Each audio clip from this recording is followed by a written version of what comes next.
the annual Royal Rumble show with Mark. He's so excited to be joining us here today. Show a picture of him there, Jared. Yeah.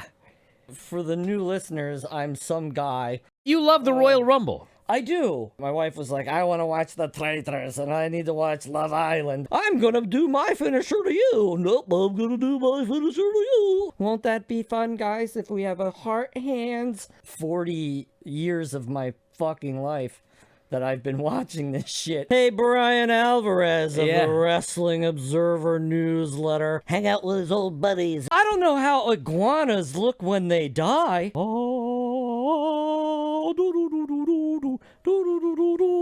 Who gives a fuck about cake donuts? If I want a cake, I'll eat a cake. If I want a donut, it's gonna be a fried-ass piece of fucking dough covered in frosting. All right, well, anyway. Fuck you, Brian. Liv Morgan has won the 2026 Women's Royal Rumble, which was actually pretty good once all the women got in there, but it took an hour to get there. I don't know, man. I would add Soul win. We need new faces. We need some people elevated. Remember that speech I did about how no one's getting elevated in AEW and everyone got really mad at me? Maybe. Then Roman Reigns goes on to this exact same speech about WWE, which ends, by the way, with him winning the Royal Rumble.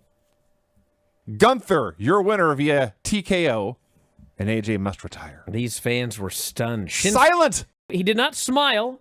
He didn't smile. He did not smile. No smiling. No, he did not. No goofy smile. I did see a lot of people on the internet immediately message me that unlike John Cena, he didn't quit. I must be thrilled. Everyone else in this business can tap out whenever they want. Except the one guy whose gimmick was not don't give up until the end, not don't give up until it's time to retire. He said never give up, and then he gave up at the end. Why are you yelling? Because I can't believe that I have to explain this every 5 minutes to people. That was like 3 fucking months ago. And then it got more strange. Everyone's talking about what's the future of AJ Styles. AEW. Before this match, I was like 99% sure that this guy is he's retiring. Nope. He's going to work backstage in WWE. And you know, there were people, you know, all these rumors, oh, he's going to show up at Revolution, the show's going to end, and he's going to be there, blah, blah, blah. And I thought, nah, I think this is it, man. But, man, I still deep down think he really is going to retire. Nope. But when this guy took his gloves off and was almost going to put him on the ground and then put him back on and then left without... I was like, wait a second. This fucking guy, he may be going to AEW. There's something going on here. Well, on the post show, Peter Rosenberg apparently said, I talked to AJ, and I believe that he is a man of his word, and he is never going to wrestle again. So, I don't know why he didn't take his gloves off. I don't know why he put them back on. But, I mean, clearly, like a lot of people, Mark, myself, a lot of people are now very skeptical about this retirement because of what he did. Mm-hmm. So strange to hear Michael Cole just declare these words, Sami Zayn, a Muslim.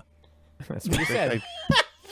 He is, and he's here, and he had the keffiyeh on, and it's a big deal. But to hear that specific voice in this specific promotion bring that up was strange. Who was the masked man that attacked Braun Breaker? We're supposed to believe it was Seth. He did a super kick and a curb stomp, and he did the Jon Moxley head gimmick that I can't even do. He chose the name Royce Keys, so whatever it means something to him. But like fans on the internet are all, oh, what a stupid name, I hate the name, blah, blah, blah. Internet wrestling fans had a negative opinion about something. Yeah. I can't even imagine. It is hard to believe. Some people would be cowardly, you know? They would maybe bully others, but when they got face-to-face with Brock Lesnar, maybe they do something different. Not Ilya. He is a mad Russian. And Brock takes a chop, and then Brock goes, ah! And he just screams. And I was like, holy fuck, that's like a mad bear.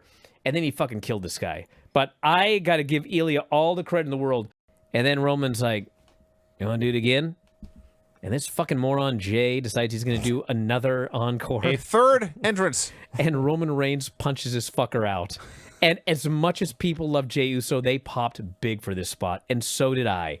Stop doing fucking encores in a Royal Rumble, of all things. Finish was kind of anticlimactic. I thought the match itself was very fun. I thought it was a very good Rumble. No Chris Jericho in the Royal Rumble. Mark, you have your podcast still? Nope. Oh. You got a favorite restaurant you want to plug? People like that podcast. Red good. Lobster for the seafood lover in you. There you go. You can follow me on Instagram, Bad Movie Collection. If you like any of this mess, follow me on Instagram. If you guys want to go to the convention, tickets are on sale. Granny, you going to Vegas? No, thanks. What are you watching in the background? Your TV is quite distracting. Just a minute. I've got... And it seems to be airing the same commercial over and over again for a phone. Did I shut it off? Yeah, it's off. Have you ever seen a fight at a Super Bowl party? Good question. Nathan Cox. What was that? Granny is moving. She's having a cup of tea. She decided now is a perfect time to take a big drink of water. gotcha. We must stay hydrated. Thank you for hydrating it. But only during the show. Bryan Danielson versus Kenny Omega, back and forth and up the ropes and up the corner and in the corner and all over the place. A lot of corner work. Okay, so I'll give that a 7. 7. Kenny Omega versus Bryan Danielson, a 7. Name the NB team that won back-to-back championships in 1989 and 1990. Chicago Bulls. The Detroit Pistons. Yeah. That'd be my guess. Wait, what? Who's what? What? What's the answer? What has happened? Who could possibly give a fuck about this mystery? Jackie Gata has a secret about Jeff Jarrett. Gail Kim is mad. I want closure. Well, No! Wrap this up. That's Yes. no, you want closure to the Jackie Gata story? I don't know what it is. I don't either, but I don't care. match was awesome. I am very confused by this program. I don't really. What do you mean? I don't really understand They're why feuding and they have matches every why they are fighting. Well, they're fighting because no one likes Don Callis. No one likes Don Callis, but everybody loves his star, Konosuke Takeshita. Well, they're teasing a breakup there. On the other team, everybody loves John Moxley. They're kind of neutral, and the other Death Riders, they hate Wheeler. He was on the match. But the John Moxley character is not really like a babyface or a heel. But he will work for whatever he's supposed to do. Does that make sense? I mean, kind of. We don't know when, but we will see the return of Will Ospreay. God, this show did everything I've been asking for months. Video packages up and down the show, man. We had a great preview to open up the show. Yeah. We had video packages. We got a brand new face in the world title picture who fucking won again, just like I asked. I was delighted watching most of this show. Tony says, without hair, Orange, you'll look like an angry penis. It would be hideous, grotesque, disgusting. And behind her, there's Luther. That's the key. He's bald. Yes. And he's so sad to hear that he is an angry penis. He is hideous. He is grotesque. He is disgusting. Well, this is the crazy shit he did this week. What crazy shit will he do next week? You can't take it seriously. The announcers didn't take it seriously. You know, this culminates with them dragging him in a body bag behind their vehicle through the desert in the blazing heat and then leaving him to die. And they come back to the announcers and they're like, we hope to have an update on Darby. Coming up next, Yes. and they just move on. Yeah. Seen it before. Andrade El Idolo versus Kenny Omega.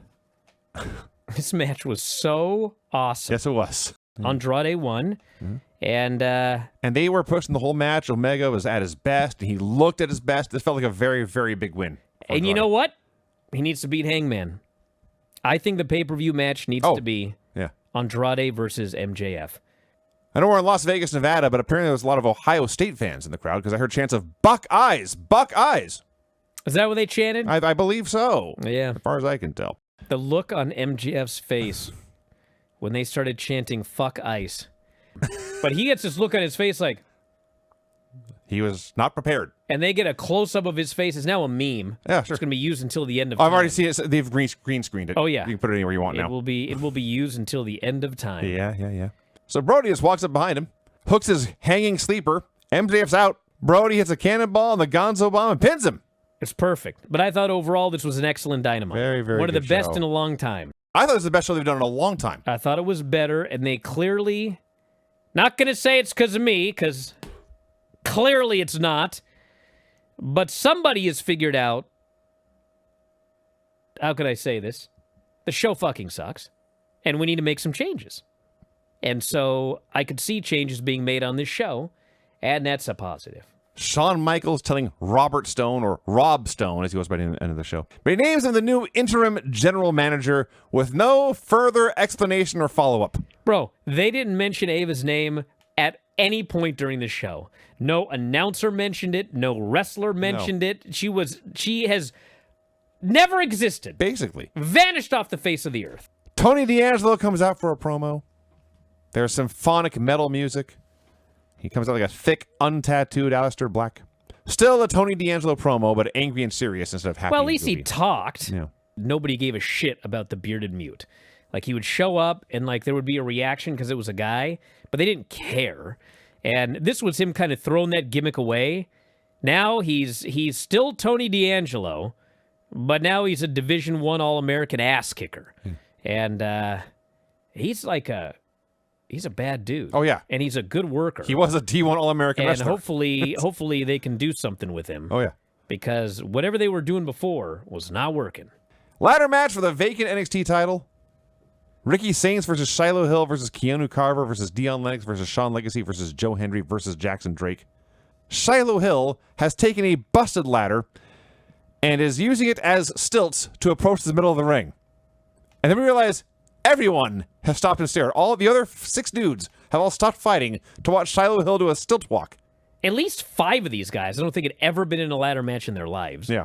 And for a match with 5 people who have never been in a ladder match, with, by the way, the people who have been in a ladder match are not people you would call ladder match vets. It's not like the Hardys or Edge and Christian. They had a hell of a match, all things considered. Oh, yeah. So Joe Hendry wins. He is your new NXT champion. Excellent ladder match. Pay-per-view main event worthy. Totally insane. Yeah, I thought there was not much of a chance of Hendry winning because I pretty much thought he was a main roster guy now, but I guess he's sticking around for a while, so great. He's the champion. Yeah. Much better NXT than usual. I don't remember the last NXT that was this good. Not as good as Dynamite. That's also true. But it was much, actually both shows I thought were much better than usual. Yeah.